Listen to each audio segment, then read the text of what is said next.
ಮಂಡ್ಯ ಲೋಕಸಭಾ ಕ್ಷೇತ್ರದ ವ್ಯಾಪ್ತಿಗೆ ಸಂಬಂಧಿಸಿದಂತೆ ಏಪ್ರಿಲ್ 4ರಂದು ಪ್ರಕಟವಾಗಿರುವ ಅಂತಿಮ ಮತದಾರರ ಪಟ್ಟಿಯಂತೆ 17,79,243 ಮತದಾರರಿದ್ದಾರೆ ಎಂದು ಜಿಲ್ಲಾಧಿಕಾರಿ ಡಾ ಕುಮಾರ್ ತಿಳಿಸಿದ್ದಾರೆ. ಸುದ್ದಿಗೋಷ್ಠಿಯಲ್ಲಿ ಅವರು ಮತದಾನಕ್ಕಾಗಿ 2,076 ಮತಗಟ್ಟೆಗಳನ್ನು ಸಿದ್ಧಪಡಿಸಲಾಗಿದ್ದು ಮೂಲಸೌಕರ್ಯಗಳನ್ನು ಕಲ್ಪಿಸಲಾಗಿದೆ. ನಾಳೆ ಬೆಳಗ್ಗೆ 7 ಗಂಟೆಯಿಂದ ಸಂಜೆ 6 ಗಂಟೆಯವರೆಗೆ ಮತದಾನ ಪ್ರಕ್ರಿಯೆ ನಡೆಯಲಿದೆ ಎಂದು ತಿಳಿಸಿದರು.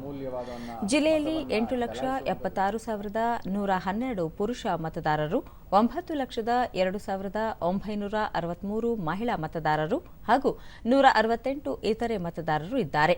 ಇದರಲ್ಲಿ 693 ಮತಗಟ್ಟೆಗಳನ್ನು ಸೂಕ್ಷ್ಮ ಮತಗಟ್ಟೆಗಳು, 40 ಮಹಿಳಾ ಮತಗಟ್ಟೆಗಳು ಮತ್ತು 8 ವಿಶೇಷ ಚೇತನರಿಗಾಗಿ ಮತಗಟ್ಟೆಗಳನ್ನು ನಿರ್ಮಿಸಲಾಗಿದೆ ಎಂದು ಮಾಹಿತಿ ನೀಡಿದರು.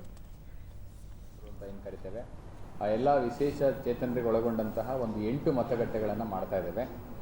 ಎಥನಿಕ್ ಪೋಲಿಂಗ್ ಸ್ಟೇಷನ್ ಅಂತೇಳಿ 16 ಮತಗಟ್ಟೆಗಳಲ್ಲಿ ಮಾಡ್ತಾ ಇದ್ದೇವೆ.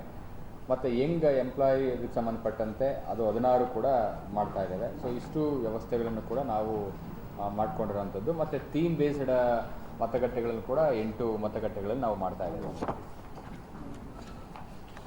ವೆಬ್ಕಾಸ್ಟಿಂಗಿಗೆ ಸಂಬಂಧಪಟ್ಟಂತೆ ನಮ್ಮಲ್ಲಿರುವಂಥ ಒಟ್ಟು ನಮ್ಮ ಲೋಕಸಭಾ ಕ್ಷೇತ್ರದಲ್ಲಿ 1,120 ಮತಗಟ್ಟೆಗಳು, ಅಂದರೆ 2,076 ಮತಗಟ್ಟೆಗಳ ಪೈಕಿ 1,120 ಮತಗಟ್ಟೆಗಳು, ಅಂದರೆ 50%ಕ್ಕಿಂತಲೂ ಹೆಚ್ಚು ಮಾಡಿರೋಂಥದ್ದು ನಾವು % ಆಗ್ತದೆ.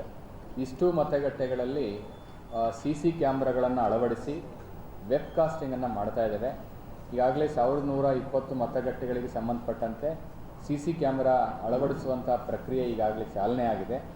ಆ ವೆಬ್ಕಾಸ್ಟಿಂಗ್ ಮಾಡುವಂಥ ಸಂದರ್ಭದಲ್ಲಿ ಅದನ್ನು ಕೂಡ ನಮ್ಮ ಕಚೇರಿನಲ್ಲಿ ಮತ್ತು ಬೆಂಗಳೂರಿನಲ್ಲಿರುವಂಥ CEO ಅವರ ಕಚೇರಿನಲ್ಲಿ ಕೂಡ ಆ ವೆಬ್ಕಾಸ್ಟಿಂಗ್ ಲೈವ್ ಆಗಿ ನೋಡಲಿಕ್ಕೆ ಅವಕಾಶ ಇರೋಂಥದ್ದು. ಅದು ನಾವು ಕೂಡ ಇಲ್ಲಿ ಪರಿಶೀಲನೆಯನ್ನು ಮಾಡ್ತೇವೆ.